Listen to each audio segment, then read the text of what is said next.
सदर जमहूरिया द्रौपदी मुर्मू ने आज लेजेंडरी अदाकार वो सियासतदान एनटी रामाराव के एजाज में 100 रुपए के सिक्के का इफ्तिताह किया। इस मौके पर एनटीआर के अफराद खानदान के अलावा बीजेपी के कई सीनियर कायदीन मौजूद थे। स्वर्गीय श्री एनटी रामाराव जी ने तेलुगु फिल्म के जरिए भारत सिनेमा और संस्कृति को समृद्ध बनाया है।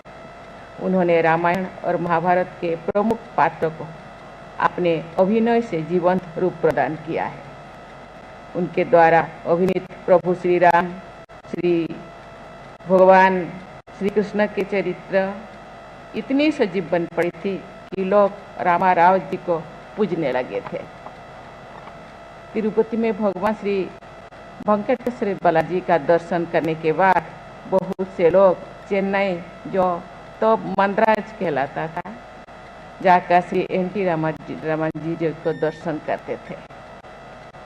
ऐसा इसलिए था कि एनटीआर ने भगवान श्री वेंकटेश्वर बालाजी का संजीव अभिनय अपनी फिल्म में किया था।